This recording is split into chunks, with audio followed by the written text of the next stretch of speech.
जय हिंद जय बिहार स्वीकार कीजिए मेरा नमस्कार। मेरा नाम है राजेश रॉय और आप देख रहे हैं आप अपने ही चैनल सत्यमेव जयते। दोस्तों आज हम बात करने वाले हैं बीपीएससी टीआरई 1 टीआरई 2 और टीआरई 3 के पीवाक्यू के बारे में, जो कि मैथमेटिक्स से होने वाली है। यदि आपको ये वीडियो अच्छी लगती है तो एक भाई के नाते मुझे सपोर्ट कीजिएगा। मैं अभी न्यू हूँ इस प्लेटफॉर्म पर, हालांकि मेरा एक्सपीरियंस 10 साल का पढ़ाने का है, लेकिन फिर भी मैं यहाँ पर न्यू हूँ। तो आप क्या करेंगे, इस चैनल को सब्सक्राइब कर दीजिएगा, एक लाइक कर दीजिएगा। इससे क्या होता है, हमें मोटिवेट मिलती है और मुझे वीडियो बनाने में और मज़ा आएगा और अच्छे से मैं आपको समझा पाऊँगा। तो इसके लिए मुझे आप क्या करेंगे, तो एक लाइक ज़रूर कर दीजिएगा। और बाकी क्या करते हैं हम लोग, आइए हिसाब की तरफ चलते हैं और हिसाब को बनाने का प्रयास करते हैं। तो पहला सवाल आपके सामने क्या है, एक समकोण त्रिभुज, ध्यान से आप देखेंगे यहाँ पे एक समकोण त्रिभुज का आधार दिया हुआ है कितना, 48 cm। आधार दिया हुआ है कितना, 48 cm। जबकि जबकि ऊंचाई कर्ण दिया हुआ है 50 cm। क्या कीजिए, पहले सबसे पहले आप क्या कीजिए, एक बनाइए समकोण त्रिभुज। आपको पता है ये कर्ण होता है जिसको हम लोग ऐसे बोलते हैं, ये आपका बी होता है जिसको हम लोग आधार बोलते हैं, और ये आपका पी हो जिसको हम लोग क्या बोलते हैं, तो लंब बोलते हैं। यही आपका ऊंचाई होता है, ये देख पा रहे होंगे, ये आपका ऊंचाई होता है, यही वाला ये आपका ऊंचाई हुआ। अब ध्यान से आप देखेंगे यहाँ पे बोल रहा है कि त्रिभुज क्षेत्रफल, क्या आप क्या जानते हैं, त्रिभुज का समकोण त्रिभुज क्षेत्रफल जो होता है वो क्या होता है। तो समकोण त्रिभुज क्षेत्रफल होता है 1/2 गुना आधार गुना ऊंचाई। क्या होता है दोस्त, 1/2 गुना आधार गुना ऊंचाई। यदि आपको मान लीजिए आधार दिया हुआ है, कर्ण दिया हुआ है, आप पी निकाल यानी कि लंब आपको निकालना है, तो लंब बराबर सूत्र क्या होता है, अंदर रूट क्या होता है, अंदर रूट कर्ण स्क्वायर माइनस आधार स्क्वायर, अर्थात 50 स्क्वायर आप कर दीजिए और माइनस 48 का स्क्वायर कर दीजिए। तो अंडर रूट 2500 हो जाएगा आपका ये, और माइनस 48 स्क्वायर 2304 होता है, ये कर दीजिए आप। तो आप क्या देखिए, अभी मैंने क्या किया, मैंने यहाँ पे क्या किया है दोस्त, 50 का स्क्वायर कर दिया और 50 का स्क्वायर आपका कितना हो गया, 2500 हो गया, और 48 का स्क्वायर यानी कि 2304 हो गया।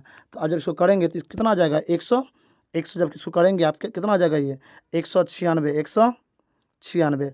और क्या पढ़ रहे हैं आप, 196 किसका वर्गमूल होता है, तो आप सब जानते हैं, यदि आपने पढ़ाई किया तो आपको पता होगा। इसका ये होता है आपका, ये आपका होता है 14 का स्क्वायर होता है कितना, 196। कहने का मतलब मेरा यह है कि 196 कितना होगी, आप ये मालूम हो चुका है आपको। इसकी ऊंचाई जो होने वाली है वो कितनी होगी, इसकी ऊंचाई 14 होगी। कितना होगा दोस्त, 14 इसका ऊंचाई होगा। तो आप सूत्र लगाइए, 1/2 बी गुने एच कर दीजिए, मतलब 1/2 हो गया, और बी का वैल्यू कितना दिया हुआ है, बी का वैल्यू यानी 48 है, और गुना कर दीजिए 14।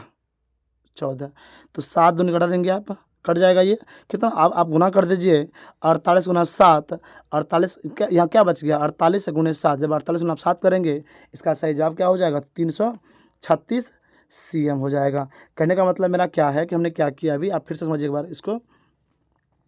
आप समकोण त्रिभुज बनाइए, उसमें आप आधार लिखिए 48, कर्ण लिखिए 50। अब जानते हैं आधार और कर्ण दिले, हमको लंब निकालना है। लंब बराबर सूत्र होता है अंडर रूट कर्ण स्क्वायर माइनस आधार स्क्वायर। आप क्या कीजिए, तो इस कर्ण का स्क्वायर और आधार का स्क्वायर कर दीजिए, और घटा के कितना आएगा, अंडर रूट 196 को तोड़ेंगे आप तो 14 आ जाएगा, 14 आ जाएगा। इस कितना करेंगे तो आप, अब फिर क्या करेंगे आप, 14 आप इसका सूत्र लगाएंगे त्रिभुज का क्षेत्रफल का, 1/2 गुना आधार गुना ऊंचाई। तो 1/2 हो गया, आधार आपका दिल 48, ऊंचाई निकला आपका 14। तो आप 1/2 यानी कि 2 घटाइए 14 को, 7 बार में कट जाएगा, 7 गुना कर दीजिए 48, अर्थात कितना हो जाएगा, 336। ये आपका सही जवाब है। तो उम्मीद कर रहा हूँ आपको ये सवाल बखूबी समझ में आया होगा, और ऐसे ऐसे सवाल बहुत अच्छे से आगे एग्जाम में पूछेगा, तो इस बात को आप याद रखिएगा। एक बार फिर से बेहतरीन अंदाज में पढ़ाने का प्रयास करेंगे। एक साइकिल जो है 16% लाभ पर बेची गई है, कितना पे, 16% लाभ पे क्या और दोस्त बेची गई है। दूसरा कह रहा है इसे 100 रुपया अधिक बेचा जाए तो 20% का लाभ होगा। मतलब साफ साफ कह रहा है कि देखिए यहाँ पे देखिए, मतलब 16 से, देखिए रुकिए, 16 से जो है, रुकिए हाँ, 16 से कितना हो रहा है, तो 20, यानी कि आप देख पा रहे होंगे इसमें 4% का लाभ हो रहा है। कितना हो रहा है, 4। अब आप जानते हैं कि 4% के बराबर कितना हो जाएगा, तो 100 हो जाएगा। 4% के बराबर, क्योंकि आप यहाँ पे साफ साफ कह रहा है 100 रुपये, यहाँ पे साफ साफ कह रहा है 100 रुपया, अर्थात 4% के बराबर जो हो जाएगा वो कितना हो जाएगा, 100। तो 1 के बराबर कितना हो जाएगा, अब 100 बटे क्या करेंगे, अब 4 कर देंगे, अर्थात 25। आपको पता है किसी का वस्तु का जो है क्रय मूल्य अपने में क्या होता है, 100 होता है। आप 100 कर दीजिए, तो यानी कि क्या करेंगे आप, यानी कि 25 गुना कर दीजिए कितना, 100। तो अब जब 25 गुना 100 करेंगे तो क्या हो जाएगा, आपको भी पता है 25 गुना 100 करने पे 2500 होता है। कितना होता है, 2500 होता है। और आपके सामने ऑप्शन है क्या, तो नहीं है। तो आप ऑप्शन वाली कट चुका है, तो इसका याद रखिएगा। मैं इसका आंसर आपको लिख दे रहा हूँ, इसका आंसर मैं लिख दे रहा हूँ। मैंने क्या किया फिर से समझा रहा हूँ एक बार फिर से इसको।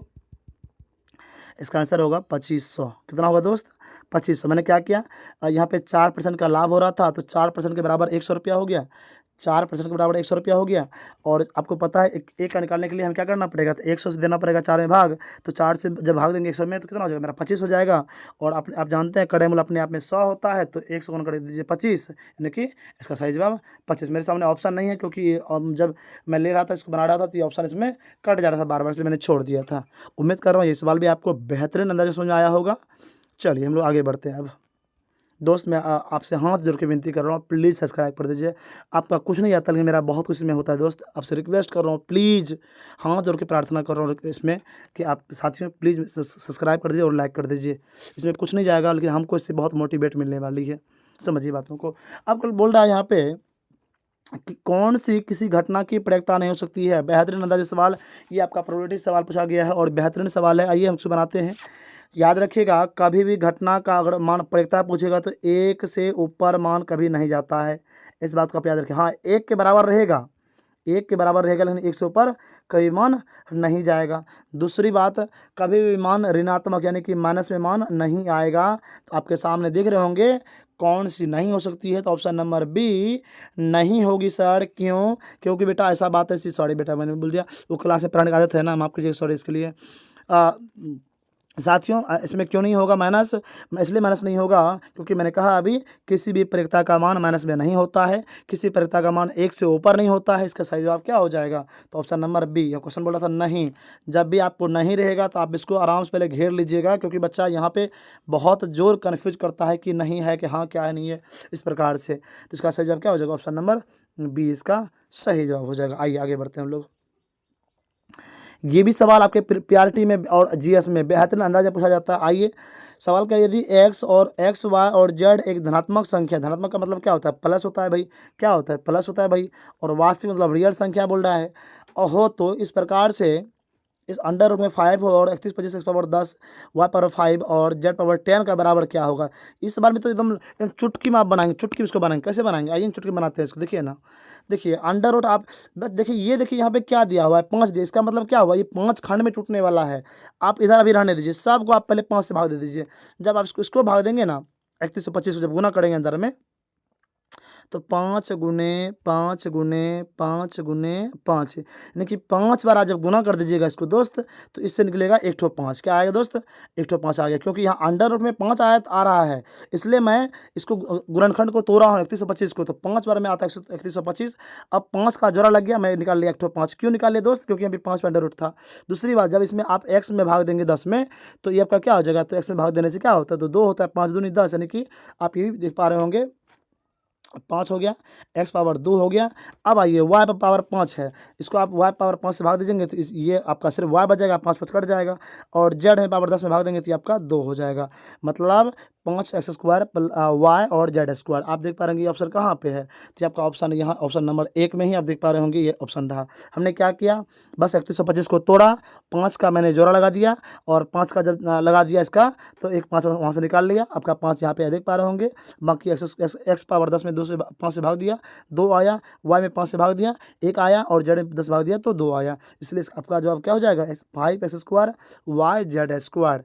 तो इस प्रकार का सवाल आपके एग्जाम में बेहतरीन अंदाज पूछता है, और हर बार पूछता है, हर बार पूछता है। दोस्त मैं फिर से एक बार रिक्वेस्ट कर रहा हूँ, आपसे हाथ जोड़ के विनती करता हूँ, यदि आपने सब्सक्राइब नहीं किया है तो प्लीज़ अपने भाई के नाते अपने सपोर्ट करने के लिए, आपको कुछ नहीं जाएगा इसमें, तो सब्सक्राइब करने से एक सब्सक्राइब कर दीजिए और एक लाइक कर दीजिएगा। इससे क्या होगा, हम मोटिवेट रहेंगे और इस तरह का वीडियो फिर आगे लेके आएंगे। तो तब तक के मुझे दीजिए विदा, मिलते हैं अगले वीडियो में। जय हिंद दोस्तों।